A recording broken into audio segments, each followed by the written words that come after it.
자, 투자가 즐거워질 때까지 우리 모두 keep going. 뻔뻔한 투자의 사연관입니다. 사실 제가 이렇게 옆으로 긋는 이유가 있어요. 이 수익률을 올라간다라는 의미로 하면은 이렇게 올려야 되는데 정말로 이렇게 계속적으로 높은 수익률을 내는 것도 물론 중요합니다. 하지만 지속적으로 워렌 버핏 생각해 보세요. 꾸준하게 연평균 15% 정도의 수익률을 쌓아가다 보니까 자산이 복리로 불어나게 되죠. 그러다 보면 어느 순간에는 정말 더디게 자산이 올라가는 것 같지만 어느 순간 포인트가 이렇게 바뀐다는 거예요. 기울기가. 그렇기 때문에 우리도 투자를 계속적으로 지속해 나가야 한다. 어떤 방식으로요? 지속적으로 복리 수익을 추구하는 방식으로 이런 투자를 지속해 나가야 된다라는 부분 때문에 제가 옆으로 지속하는 느낌으로 손가락을 좀 그어봤습니다. 일단 오늘 저희 세 번째 시간이에요. 세 번째 시간의 게스트로는 KCGI 자산운용 주식운용팀의 명재혁 팀장님을 모셨습니다. 안녕하세요. 안녕하세요. 네, 안녕하세요. 저는 KCGI 자산운용 주식운용팀에서 주식운용팀장 그리고 ESG 관련 모든 전략들 그리고 추가로는 이제 주주 행동주의, 투탁자 책임 활동 모든 전략들을 관장하고 있는 KCGI 자산운용의 명재혁입니다. 그걸 다 하고 계신 건가요? 제가 다 하고 있습니다. 굉장히 많은 일을 하고 계시는데 월급도 그만큼 많이 받으시죠? 그건 끝나고 제가 말씀드리도록 끝나고 하겠습니다. 조용히 사적으로 말씀을 해주신다고 합니다. 지금 보게 되면은 KCGI 자산운용이 사명 변경이 한번 있었어요. 작년 이제 8월 15일 제가 찾아보니까 맞습니다. 광복절날 또 의미 깊은 사명 변경을 하셨습니다. 뭐 일부러 그 날짜에 맞추신 건가요? 저희가 이제 구 메리츠 자산운용에서 맞아요. 네. 그 KCGI 자산운용으로 대주주도 변경이 됐고 네. 사명도 변경이 됐습니다. 그래서 네. 그 말씀하신 이제 8월 15일이라는 날짜는 어느 정도 이제 그런 이제 기념일을 네. 좀 이렇게 택하셔서 맞추신 거죠? 회원님께서 맞추신 걸로 제가 알고 있습니다. 네, 그런 거 좀 약간 그런 느낌이 있더라고요. 이러한 부분들이 아까 많은 일정을 본인이 다 하고 계시다라고 말씀해 주신 팀장님의 노력의 부산물이라고 좀 생각을 하시면 되지 않을까라고 생각을 하고요. 이런 과정에서 혹시 회사뿐만 아니라 팀장님 개인적인 어떤 변화도 조금 있었나요? 감사하게도 네. 말씀 주신 것처럼 수익률이 사명 변경 이후에 나쁘지 않아서 네. 사실은 뭐 굉장히 개인적으로 다행이다, 운이 좋다라고 생각을 하고 있고요. 네. 복리 수익률 말씀 주셨지만 최소 3년 이상 정도의 수익률로 네. 평가를 받는 것이 좀 맞다라고 생각을 합니다. 이게 금융권에서 일하시다 보면 스트레스가 생각보다 굉장히 심해요, 여러분.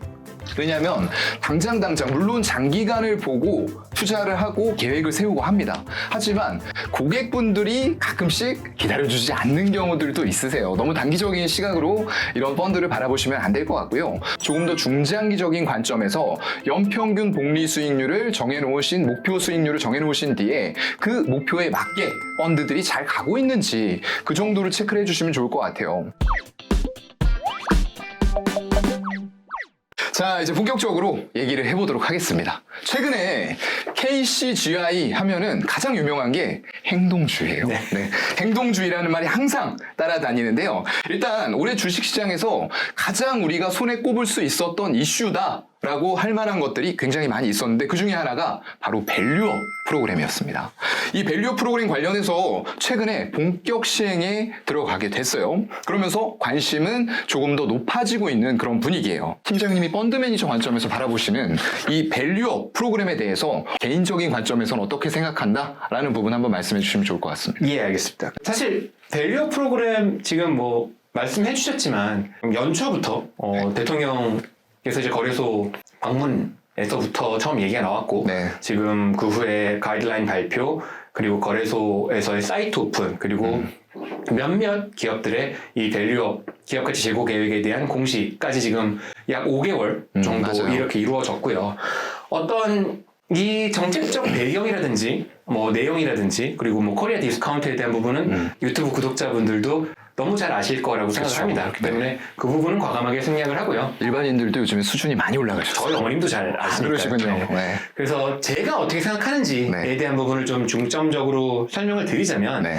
저는 용어 자체를 물론 밸류업 중요합니다. 그러니까 네. 밸류업이 적절한 용어지만 저는 밸류업보다는 밸류 정상화라고 좀 네네. 부르고 싶습니다. 맞아요. 그래서 이 코리아 디스카운트라는 말이 너무 이렇게 뭐 벌써 몇십 년 동안 얘기가 되어 왔고 항상 얘기되고 한국 시장 너무 있어요. 싸다, 너무 맞아요. 저평가되어 있다. 네. 뭐 그거에 대한 원인으로 한국 기업들이 배당을 너무 적게 하고 네. 자사주 매입 소각도 소극적으로 한다. 맞아요. 그래서 다른 나라에 비해서 뭐 얼마만큼 차이가 난다. 누구나 다 주식 투자를 하시는 분들이라면 다 그렇죠. 아시는 얘기라고 생각을 하고요. 네. 저는 그로 인한 코리아 디스카운트의 이면에는 코리아 프리미엄이라는 굉장히 부끄러운 의미의 코리아 프리미엄이 또 존재한다라고 말씀을 드리고 싶어요. 그래서 네.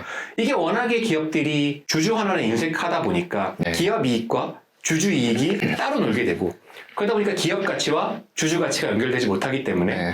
그러면서 이제 우량한 기업들이 시장에서 재평가를 받지 못하고 있는 그 이면에 한국 시장에만 있는 일부 몇 개 업종은 이 지나친 투기성 매수세 그렇죠. 때문에 네. 다른 나라 어떤 시장보다 더 비싸게 거래되는 맞습니다. 그런 프리미엄이 있다고 생각을 합니다. 네. 그래서 뭐 제가 업종을 검명하진 않겠습니다만 네네. 이게 최근 들어서 좀 심해지고 있어요. 네. 일부 테마성 업종에 그런 투기성 자금이 몰리면서 네. 밸류에이션이 너무 지나치게 올라가 버리는. 그러니까 저희는 이제 밸류에이션의 양극화라고 네. 표현을 하거든요. 네. 그래서 이런 부분들을 너무 디스카운트된 종목들을 주주환원이라든지 자사주 매입 소각을 통해서 업 시키는 것도 물론 중요하지만 네. 이렇게 투기성, 테마성으로 몰리는 이러한 그 시장의 가격 결정 기능도 정상화할 필요가 분명히 있다라고 저는 생각을 합니다. 그래서 네. 어떤 밸류업의 첫걸음은 이런 밸류 정상화라고 네. 저는 생각을 하고요. 네. 이 밸류 정상화를 위해서는 뭐 물론 지금 정부도 여러 가지 뭐 가이드라인이라든지 맞아요. 예시라든지 보여주셨고 또 주식 투자자분들도 네. 조금 더 기업에 대해서 좀 펀더멘탈하게 공부를 하시고 주주로서의 그 권리와 역할을 하시는 것도 중요하고요. 맞아요. 또 저희 같은 기관 투자자들의 역할도 네. 분명히 저는 있다고 생각을 합니다. 그렇죠. 앞서 뭐 행동주의라고 설명을 해주셨지만 굳이 행동주의, 그러니까 적극적인 의미의 행동주의가 아니더라도 네. 어떤 주주로서 자신들의 권리를 주장하는 저희들은 그걸 수탁자 책임 활동이라고 네네. 표현을 합니다만 그런 부분에 있어서 좀 기관 투자자들이 적극적으로 나서는 것도 필요하다라고 생각을 합니다. 그래서 네. 한국 기업 밸류업, 그 기업 가치 제고는 굉장히 오랜 시간 동안 우리들이 노력해서 이뤄나가야 할 네. 임무 같은 거라고 저는 생각을 하고 있습니다. 맞아요. 인물하고 저도 생각을 하고요. 그러면 기관 투자자뿐만 아니라 일반 개인 주주들도 꼭 직접적인 방식은 아니다라고 하더라도 다 같이 동참해서 주주의 권익을 찾기 위한 노력을 게을리하지 말아야 된다라는 말씀도 좀 같이 해주신 것 같아요. 맞습니다. 근데 이제 보면은 조금 이제 아쉬운 부분들도 분명히 나오고 있어요. 사실상 아까 말해주신 것처럼 올해 들어와서 정부가 밸류업 프로그램 발표한 이후에 굉장히 많은 얘기들이 나오고 있습니다. 그리고 실질적으로 외국인들이 움직인 것을 보게 되면요. 올해 1월에 우리 정부가 밸류업 프로그램을 발표한 이후에 외국인들이 굉장히 우리나라 증시, 한국 증시에 큰 관심을 보였던 것은 사실이에요. 1월에서 3월까지 외국인의 국내 증시 순매수 규모를 보게 되면은 무려 5조 8천억이에요. 5조 8천억이라는 큰 돈이 3개월 동안 들어왔는데 이게 얼마나 큰 수치냐라고 하면은 1998년에 이 관련 통계를 집계하기 시작을 했다고 해요. 한국에서요. 그런데 그 이후 1998년 이후로 역대 최대 금액의 순매수 규모라고 합니다. 그만큼 꼭 이것 때문이다라고 100% 볼 수는 없어요. 하지만 분명히 밸류업 프로그램이라는 것이 외국인들의 매수를 자극하는 촉매가 되었다라는 사실도 우리가 부정할 수는 없을 것 같아요. 그런데 이런 외국인들의 매수세가 최근 들어와서는 약간 좀 약해지는 그런 분위기가 있어요. 사실상 공시 가이드라인을 보게 되면은 기업 자율에 이게 조금 약간 강제적인 부분도 초기에는 약간 저는 필요하다라고 생각을 하거든요. 그런데 이제 말씀해 주신 것처럼 자율에 맡기다 보니까 일부 기업들만 주주환원책을 좀 공시를 한다던가 이런 부분들이 있어서 시장에선 이걸 우려하고 있어요. 과연 밸류 프로그램 좋다, 밸류 정상화 좋다. 하지만 이게 정말 실효성이 있는 거냐라고 의문을 가지는 사람들도 굉장히 좀 많이 있는 것 같거든요. 그런 부분에 있어서는 팀장님은 어떻게 이런 것들을 돌파를 해나가야 된다라고 생각을 좀 하시나요? 네, 뭐 사실 언급하신 부분이 네. 어떻게 보면 이 밸류업 프로그램을 바라보는 국내 투자자들의 전형적인 시각인 것 맞아요. 같아요. 그러니까 네. 너무 기업의 자율을 맡기지 않았냐. 그동안에도 자율이었는데 네. 그동안에 안 했으면 뭔가 이거를 좀 강제 조항을 만들어서 그렇죠. 싫어도 하게 싫어도 만들어야 해야 된다. 되는 거가 네. 있지 않느냐고 말씀하시는데 맞아요. 일단 첫 번째로 저는 지금 현재까지 나온 정부와 거래소의 가이드라인 네. 그리고 아마 많은 분들이 모르실 것 같은데 거래소 공시 시스템에 들어가 보시면 네네. 거래소에서 밸류업에 대한 그 메뉴를 따로 만드셨어요. 아, 네네. 그리고 거기 들어가 보시면 기업 가치 제고 계획을 어떻게 공시해야 하는지에 대한 예시 파일까지 올려주셨어요. 아, 그래요? 그거를 네. 업종별로 심지어 네. 4개로 나누셔서 아. 올려주셨거든요. 굉장히 그래서 친절하게 올려주셨네요. 굉장히 친절하고 저는 또 하나 평가하고 싶은 거는 네. 영문 버전도 올려주셨어요. 영문 버전까지요? 외국인 투자자를 위해서 네. 영문 버전의 예시 파일도 올려주셨고 네. 그 내용을 제가 보면 사실 굉장히 어떤 충실하게 주식 투자자들 입장에서 필요로 하고 꼭 알고 싶어하는 정보들 그리고 주주 이익 측면에서 중요한 정보들을 많이 네. 담아 두셨어요. 그래서 지금 투자자들에게 필요한 것은 자신들이 투자하고 있는 기업들에게 이 정부가 이 예시 파일까지 다 만들어 놓은 네. 이 기업 가치 제고 계획 빨리 수립해서 제대로 공시하고 네. 그거를 지키고 어떻게 지켜졌는지를 또 공시하게 만드는 이런 식의 주주로서의 목소리를 내는 것이 네. 첫 번째로 중요하다고 생각을 하고요. 네. 그럼 자율성에 맡겼다고 하지만 그런 예시 파일과 영문까지 올려놓으셨다라고 하는 건 어느 정도 강제성도 들어가 있네요. 그렇죠. 저는 그렇게 네. 생각을 하고 또 두 번째로 네. 사실 또 우리나라 사람들, 우리나라 기업들한테 가장 중요한 건 그런 거죠. 뭐 저도 저희 회사도 어떤 새로운 일을 추진할 때 항상 네. 위에서 물어보는 것들 있죠. 야, 다른 회사 어떻게 했는지 물어봐라. 그렇죠. 야, 이거 동향 파악 중요하죠. 다른 회사들이 네. 어떻게 했는지 좀 알아봐.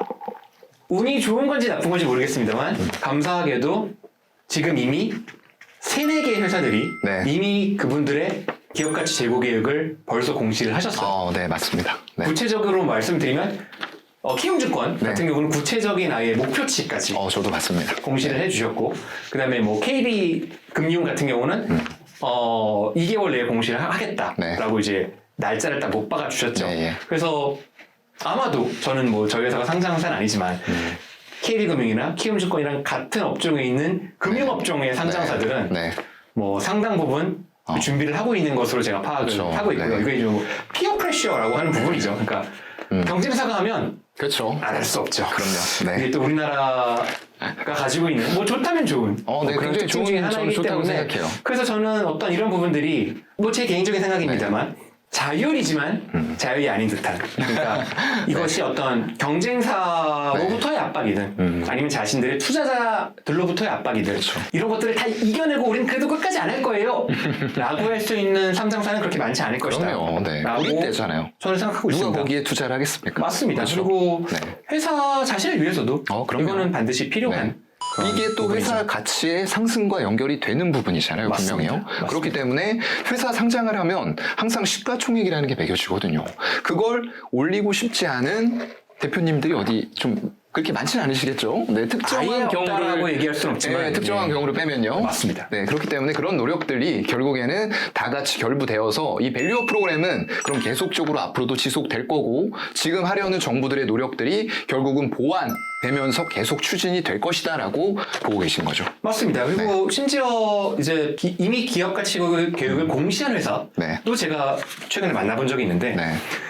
그 회사에서도 그런 말씀을 하셔요. 자신들이 첫 번째로 뭐 두 번째로 공시를 했지만 네. 이게 완전한 뭐 파이널 버전이 아니다. 그렇죠. 공시를 한 계획이고 또 맞습니다. 투자자들의 반응을 보면서 시장의 반응을 보면서 뭐 더 할 것은 더 하고 보완할 것은 보완하면서 그렇죠. 계속적으로 추진해 나갈 것이다라고 얘기를 했기 때문에 그러니까 그런 모습들이 저는 딱 하나의 정답이 있다기보다는 계속 투자자들과 소통을 하면서 맞아요. 밸류업을 해 나가는 것이 앞서 제가 말씀드렸던 네. 긴 시간 동안의 어떤 미션, 임무 같은 거라고 생각을 합니다. 그렇죠. 이게 단기간에 끝낼 수 있는 일이 아니기 때문에 이제 시작했습니다, 여러분들. 그렇기 때문에 이 작업은 중간에 그만둔다거나 폐지되어서는 안 돼요.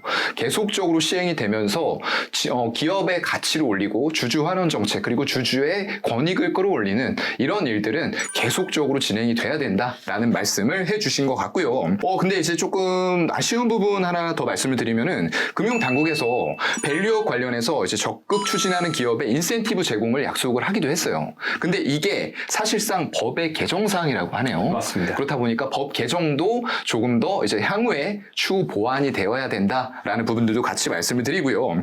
이게 금투세라는 부분, 요즘에 이것 때문에 굉장히 신경 쓰시는 분들이 많아요. 그런데 외국인이 사실상 금투세의 대상은 아니에요. 그런데 이제 우리가 우려하고 있는 것은 시중에서 떠도는 굉장히 큰 규모의 거액 자금들이 금투세가 시행됐을 때 빠질 수 있다라는 부분들도 우려를 하고 있기 때문에 정부에서는 이런 부분들, 최근에 이제 다수당인 더불어민주당이 세제 혜택을 좀 반대하고 이제 금투세가 예정대로 내년부터 시행이 될 위기에 놓여 있죠. 그런 부분들도 좀 잘 고민하셔서 서로 간에 좋은 협의를 이끌어내고 어떤 투자자들과 국민의 이익을 높이는 방향으로 법이 좀 추진이 되었으면 하는 그런 바람입니다.